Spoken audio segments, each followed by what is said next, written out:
Thanks, Andrew. Right, we've got some time for Q&A now. I'll just summarise what we've been talking about in this session. So we had presentations on major infrastructure district heating systems, supporting businesses through RES, future-proofing buildings and real-life solutions and installations there.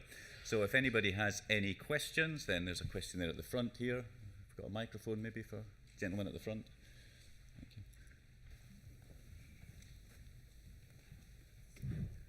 Thank you. Yeah. Hello, my name's David Somerville from the University of Edinburgh. I've been on the States side for a while. I'm acutely conscious that district heating of itself might not be an economic benefit if you're simply putting in a central boiler, because you've got to do such a lot of infrastructure for the rest. It appears to me that it sings, and for the four power stations that we've installed at the university, if you're generating electricity, because what we're doing is we're displacing electricity at about 10 pence a kilowatt hour with gas at 3 pence a kilowatt hour. That's where the value add is. That's the spark spread.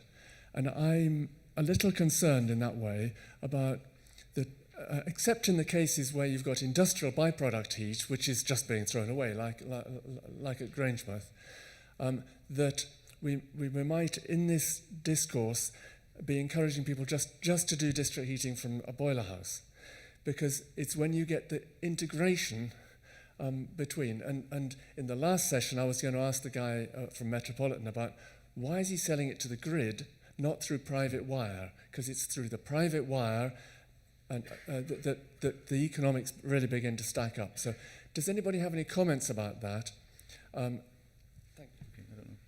Do you want to, Ben, you're an infrastructure man? Certainly. I absolutely agree.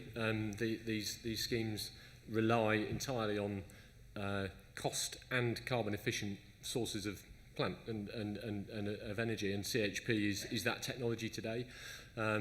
Certainly all of the schemes that we have, almost without exception, are embedded onto a private HV network. So whether that be at a hospital or a university, or in fact in Southampton, we supply all of the electricity to the port of Southampton. In fact, we hang on the back of their HV network. So yeah, and purely from an economic perspective, unless you do that, the value of power on the wholesale market is so insignificant that it's pointless. So yes, I'd completely agree, and I think if it's not CHP, then it's low cost, low carbon heat from an energy from waste plant, from an industrial site, or potentially from something like biomass, where there's an incentive like the RHI as well. Lars, I think maybe you want to make a point. Fully agree. What is a smart way is integrating both CHP, heat pumps, condensing boilers, standby boilers.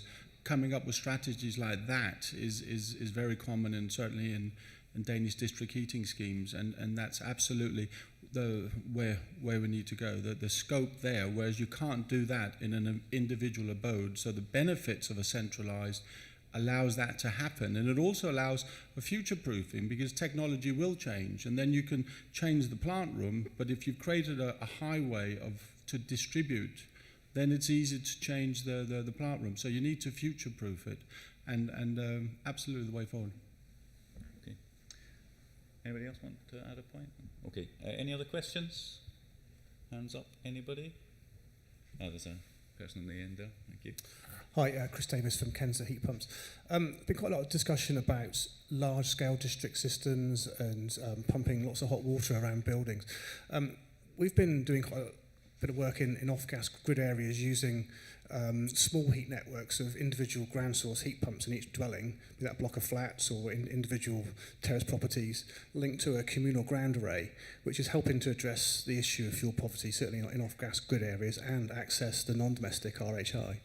Just wondered what the Heat Network Partnership's views on that sort of approach might be, and how it could be promoted through the network for off-gas grid areas in Scotland. Okay. Rebecca, would you like to? Well, perhaps I'll just make a general point first, and then ask Alan to sort of deal with the sort of technical aspects of it. Yes, I mean, when we talk about district heating, like I say, it's not the only solution, and different types of district heating, and we need to sort of bring together our we're trying to do through the heat generation policy statement is sort of bring together strategy for all the sort of different sorts and what is the optimum technology in each location. And with things like the heat mapping can help you start to identify where are good solutions for, you might have optimum areas for district heating or other sorts of technologies. But perhaps Alan. Yeah, Resource Efficient Scotland have been looking at a number of applications for heat pumps, extracting water from rivers.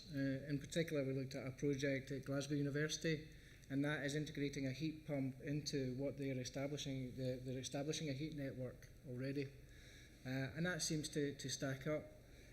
We are hoping to produce a guide considering other studies that we've done, and that will be available through the Heat Network Partnership, but that will pull together all the information that we're gathering with this technology. So that should be available hopefully midsummer. Okay, thanks. Question over here.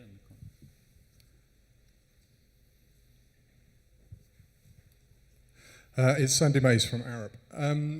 It's been great to hear the sort of the range of ingredients I guess we have in place now for heat networks. We've got the policy context, finances in place, and we've heard a lot about technical solutions and heat networks, 2,000 of them across the UK that are working. So my question is, does the panel think that we're sort of now facing a tidal wave of heat networks that will be coming forward in Scotland? Or do you think there are still sort of reasons and some reticence for local authorities and others to sort of bring them forward? And if you think it's the latter, then what are those barriers that are still in existence?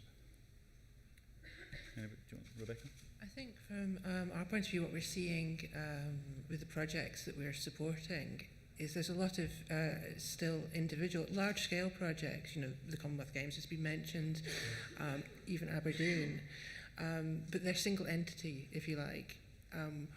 To get that next step where you have large-scale, citywide integrated heat networks, it needs new partnerships, new ways of working, and that is quite challenging. You need capacity within local authorities, understanding how to do strategic planning for district heating. You need the appropriate contractual arrangements. You need consumer protection. You need all these things to be in place so that people have the confidence to set up these new companies or sign up to 25-year heat supply contracts, work in partnership, public and private sector. So I think that's the key challenge at the moment. I think we'll still see a lot of district heat. We continue to see district heating projects coming forward, but we need to sort of take the next step to get that sort of large-scale integrated networks. I don't know, Ben, maybe you wanted to comment in your experience from infrastructure side of things? Yeah, I suppose certainly in England, the Heat Network Delivery Unit is developing or is helping to support the development of lots of feasibility work. And I know that that's also the case here in Scotland or increasingly. The danger is that feasibility work sort of stops at the point when it's not funded anymore. And I think some of the things that we've talked about this morning in terms of hand-holding and support, commercialising these projects is really the bit that's missing. The technical solution is one thing, but actually how you wrap it and what the right solution is for a particular public body or local authority and where the risk sits and what that structure looks like and all of that is complex. And I think that's where clearly that's been considered and will be supported going forward. But that's the gap in our mind, I think. I mean, just to add, I would say in Scotland there's a lot of local authorities are really taking a lead on that. Glasgow's developing its ESCO, Edinburgh as well. You've got even smaller local authorities like Clackmannanshire with very exciting projects. So there's a lot of interest in making this happen. Lars?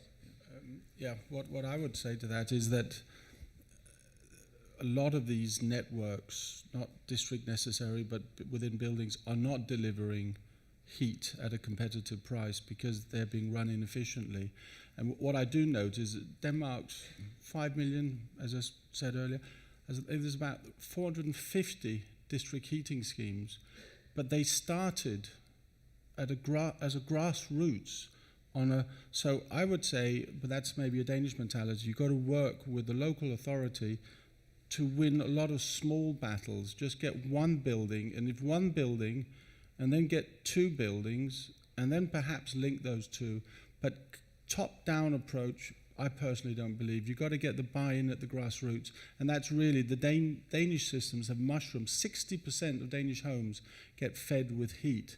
But the Danes didn't just jump and say, this is great. They're very There was a lot of persuading and cultural change that needed. So I would say to anyone, start small and evolve, because you've got to get the hearts and minds with you. Okay, thanks. Any more questions? Hands up, anyone? Can I see? I just had one sort of minor point in that somebody made a point where you would maybe connect universities, hospitals together. I guess what are the challenges in trying to get all these organisations to work together? That must be a massive challenge to get them all to work together and agree to do that. I don't know, maybe you'd like to, Andrew. Yeah, I mean, from my experience and my point of view, obviously there's the issue getting the universities to speak to one another and put the finances in place to do that.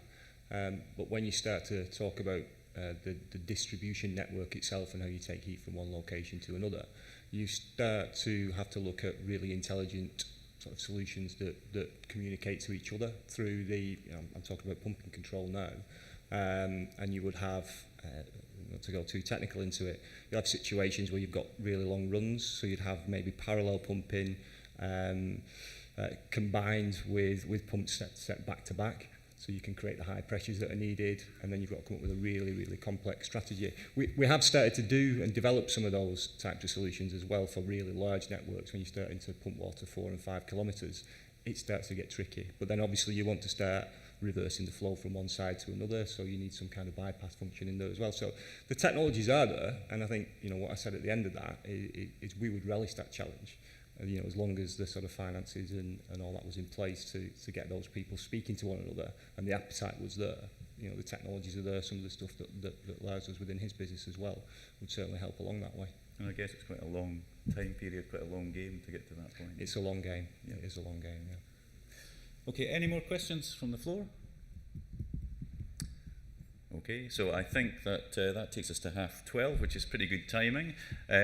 Maybe show your appreciation for all our speakers this morning.